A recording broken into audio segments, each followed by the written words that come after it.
Why should you trust this tier list? Well, it's made collectively by the top players in the Bloons community. Those are the people who play expert maps. Those are the people who blackboarded them. Those are the people who know every single secret interaction and abuse them for leaderboard clout. Maybe not. But that's the people who have played the game for a large amount of time and have a great understanding of how it works. And every single update, they provide us with a new tier list and information about it. So I'm here to spread the word about the comprehensive tier list of version 50. Also worth to mention, they don't rank the tier 5 towers, they rank the upgrade paths. So tier 3, 4 and 5. It's just hidden behind the icon of a tier 5, but it's supposed to be referencing the path of said monkey.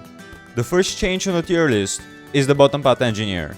It goes from C- to, hooray, C tier, mainly because the upgrade lacks BAD popping power, as you could have figured out. Also, DDTs are a bit too fast for it. And on harder maps, there are less good intersections you can put it on.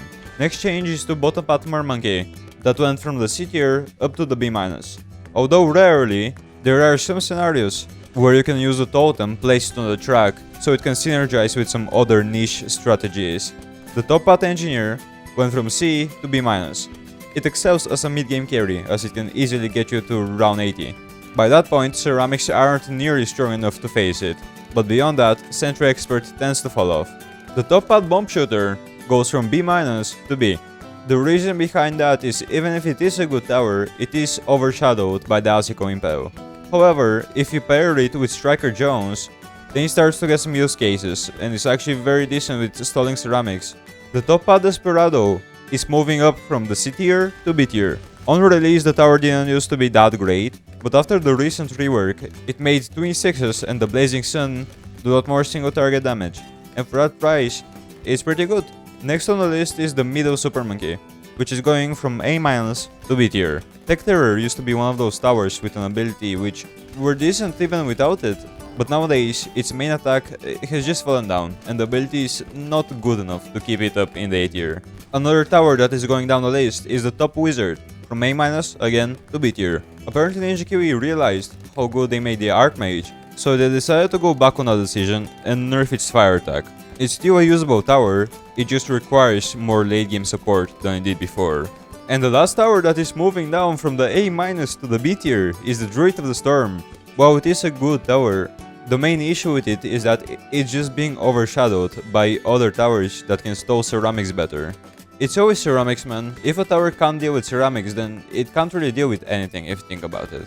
Now, moving from the B tier up to the A- is the middle Dart Monkey. The Plasma Monkey fan club has always been underrated. While yes, saving up for it is not easy, it's not really unjustified because of the huge burst of damage the ability gives you. Paired with something like Psy or Absolute Zero, then there's no problem with having it as your main win condition. Next up is a huge buff to the middle Desperado, going from the C tier all the way to A-.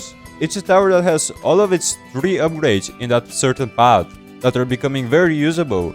Even in late games, you can spam the tier 3, the Bounty Hunter ability is very handy, and the tier 5 is just good at clearing late game rounds, even on the hardest maps. The bottom path Ninja Monkey is making a jump from B tier up to A-. The best part about it is, well, you can use it as a strategy on its own without needing a hero alongside. And whenever you do have a hero alongside, then that just boosts up your strategy even further. People have always been using ninjas on harder maps, and apparently still do, and probably will keep on using them, so jump on the train, why not? Unless you want to hear everything A tier and above, I guess. Speaking of A tier, the bottom path Ice Monkey is going from B- all the way to A tier. And I know it's wild, but I will have you guess why. Because of Silas, of course. The Icicles is not a bad option against ceramics and even mob class Bloons. The new hero allows you to spam them as much as you'd like, and they don't really fall off. The next tower in A tier might surprise you, but it's the top path village. As you might have noticed, Ice Monkeys are going up the meta, Desperados are too. What do they have in common? They're primary monkeys, so primary training is definitely going to be worth it on them. So whenever you do decide to go for a Desperado spam or a Ice Monkey spam, remember to also get the top path village. It doesn't hurt, gives you more range, gives you ability cooldown, you get everything with it. And on to the last tower in A tier, this time going down from the S-, is the bottom path beast. Now why is that, you may ask? Well, it's just overshadowed. There's a better option than that, and I'll keep it for later. You will hear it, just stick to the end. But for now, all you need to know is that if you decide to go for a bottom beast, then maybe you should reconsider. It's still a good option though. A tower that is climbing from A tier to S- is the Energizer.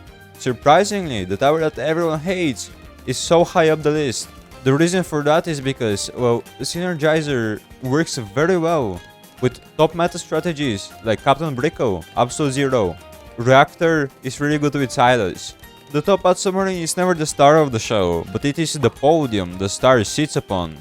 Yo, I'm cooking, I just thought of that. But seriously, get on the hype train.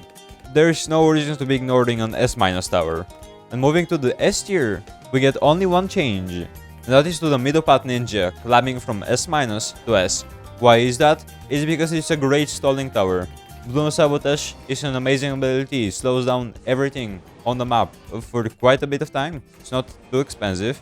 And hey, if you're already going for an Energizer, then that means you can slow down Bloons even more efficiently. And that's great. And especially on harder maps where your powerhouse is something like, let's say, a Plasma Monkey fan club, you really need to slow. You really need to slow down Bloons. That's the only way you can take them down. So is this the end of the list? No, there's one tower above them all. There's one tower sitting on the throne at double S tier, and that is the bottom path heli. And no, they didn't make Comanche Commander as good as it was 7 years ago. They actually made the Mob Shove extremely good for this price. You can get it in the early 50s to help with the incoming mobs, and then it's going to serve your value all the way until 100 by slowing down the UMGs very efficiently, by slowing down DDTs for the price of an early to mid game tower. That is an investment nobody will ever regret making. And with that, we conclude the tower section of the tier list. Moving on to the heroes, we have several changes too. Surprisingly, Benjamin is moving from C- to C. Oh, but Benjamin is a great hero.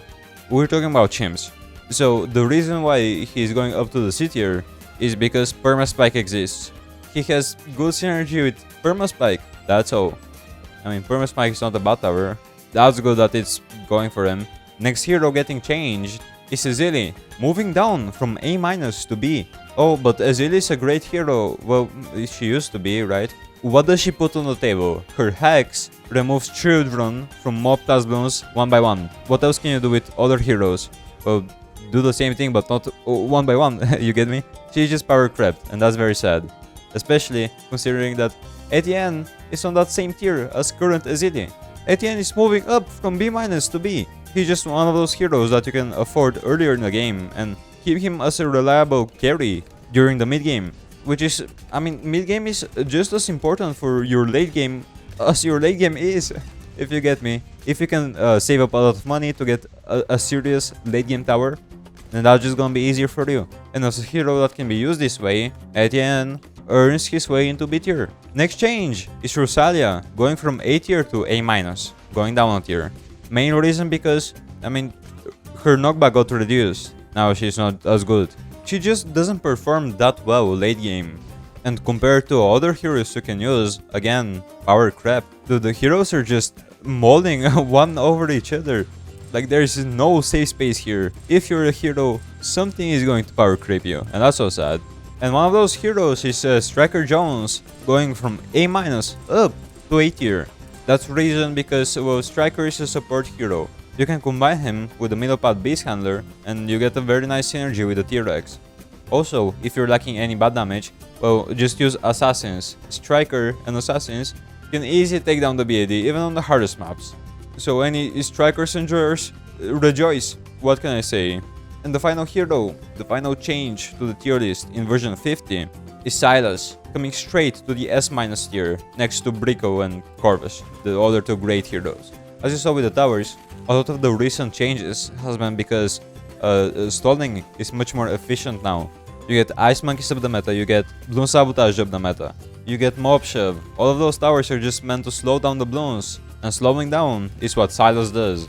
He's a great hero, but he's not meant to be the star of the show. So, if you've tried Silas and thought maybe he wasn't for you, I mean, you really should try him again if you want some of those sweet expert black borders. Seriously though, he's a good hero, There's a reason why the top players are placing him here on release. And with that, the version 50 tier list is being concluded. Now, I only covered the changes from the last version. However, the information about all towers on that tier list is still publicly available. So if you want me to cover that for you, just don't hesitate, tell me in the comments. If you've enjoyed this tier list and want me to keep you updated every single time it changes, then subscribe to my channel. Get those notifications running. A lot of people actually haven't.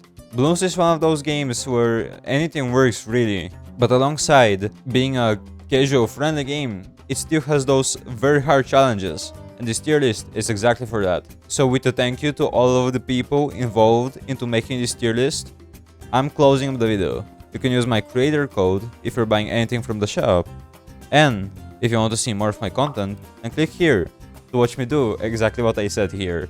I was playing Tar Pits. That map is hardest map in the game, low key.